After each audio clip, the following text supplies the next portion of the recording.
Today, Kevin is going to make the Duncan Hines Dolly Parton's Buttermilk Biscuit Mix. It was $2.99 at Kroger. And to make it makes 14 biscuits. Makes 14 biscuits, okay. So, if you look on the back of the box where you normally would look, there's a recipe, there's stuff. This is for the fancy recipe. Don't look there unless you want the fancy recipe. It's the regular recipe's on the side. So what you need 12 tablespoons of butter, but it's divided into 10 tablespoons like cubed up. And you need 2 tablespoons that you're gonna melt for the end. So you're gonna put the 2 tablespoons aside. And you need 1 cup of milk. So, and then you need a little bit of flour for flouring the surface. If you're gonna do, there's 2 ways to do the biscuits. You can either do drop biscuits where you don't have to roll them out, or you need flour and a rolling pin and all that stuff to make a nice rolled cut biscuit. But you also have to have the biscuit cutter as well. So we're gonna open this up. Your oven needs to be at 425, and that's all that's in there, right there. And we're going to cut the butter in first. So we're gonna put our mix in the bowl. And we're gonna throw our butter in there. And I just use my fingers, and we're just gonna make this like really coarse, almost like cornmeal texture. And it'll take a little while to do.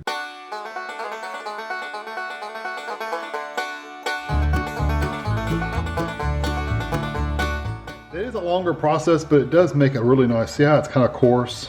You can also use a pastry cutter or a food processor. So if you didn't want to do it by hand, you could do a food processor. I just always do it by hand, so it doesn't take that long. So anyway, if your hands are kind of sore, you may not want to do that, but now you're going to add your milk. Pour it right in. And you're just going to get your hands dirty, so just know that.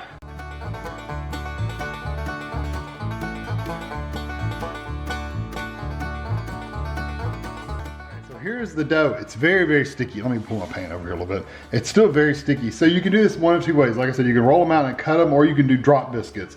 Drop biscuits you use a 2 tablespoon, I've got a cookie scoop, but you can use a 2 tablespoon whatever, and scoop them out on your pan. And they're just not gonna be as pretty looking. They're just gonna be more rough and rustic, right? So I'm gonna do I'll do 3. 3 tablespoons. 3 tablespoon scoops is what I'm gonna do. So the rest of it I'm gonna roll out just so we can see what they look like. So you wanna flour your surface. Like I said, very, very sticky dough. And I clean my countertop, so it's all clean. I'm gonna try to get this out of here without making a teetotal mess of myself.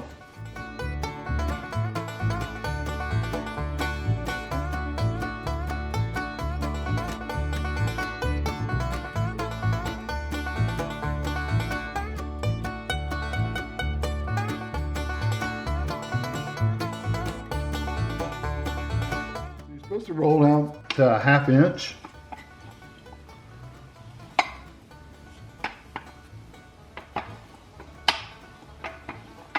And then fold it into thirds.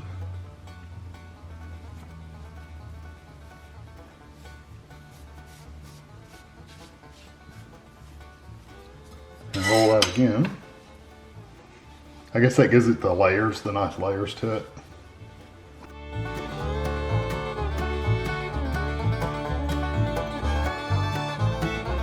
want you to use a 2-inch cutter. So that's what this is. I'm just going to go through and cut these as close as I can.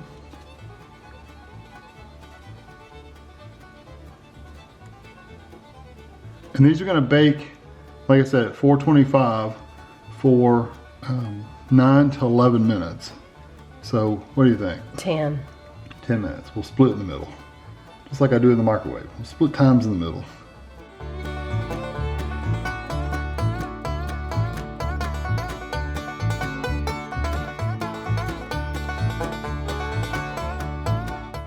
Are straight out of the oven. They were in there for what, 9? 9.5. Yeah, 9.5 minutes. So I've got my 2 tablespoons of butter melted, and I've got just like a little brush, and you're supposed to brush them on top with the butter.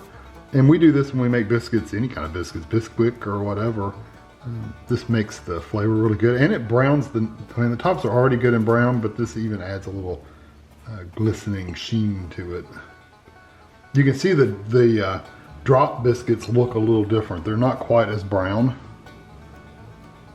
but I'm still going to brush butter on them, and they may brown up actually once I put the butter on them.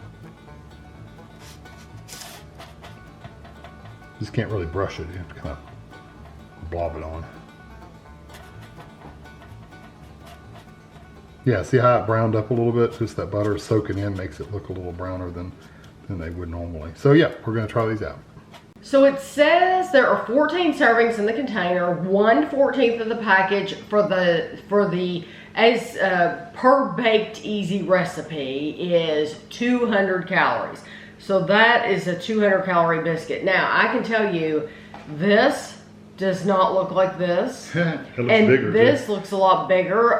This is what our biscuits normally look like. We normally make ours much bigger. They're the 3-inch cutter. Yeah, we have a bigger cutter, but we used what they said to use. So these are like mini biscuits. Well, the drop versions look about the same size. So these are a little paler, but they feel fine. Oh yeah, the texture inside's fine. Mm-hmm.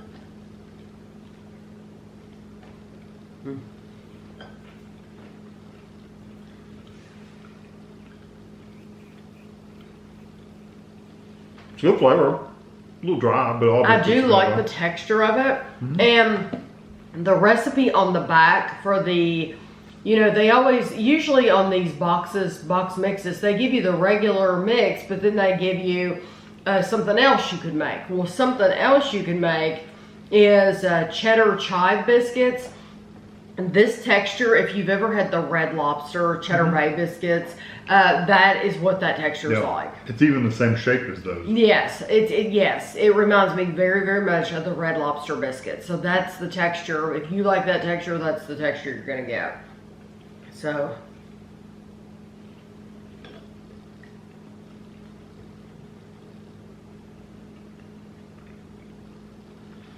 With you folding it like you did, yeah, you can pull them apart. It did create layers on the inside. Yeah, where you can pull apart the butter or jam or whatever on them. I like the rolled biscuits only because it has a crunchy top and bottom, so you get a little bit more of that crunchy brown part. But I don't think it really makes much difference to the texture overall than just the easier drop version.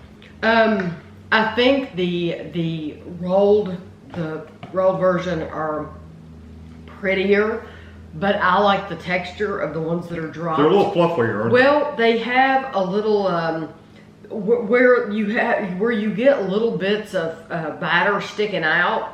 It gets a little crisper on those areas, and then the bottom got really nice and crisp. Of course, this one did too. I really do like that texture, but I like those Red Lobster biscuits too. I think the flavor's fine. Yeah, the texture's good too. I think this tastes like any other biscuit you're gonna get. If you want to go to the trouble of taking time, because it did take time. It did take time.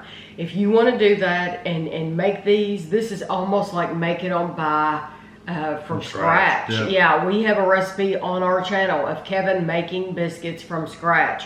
This is basically what you're doing. They just give you all the dry ingredients, basically.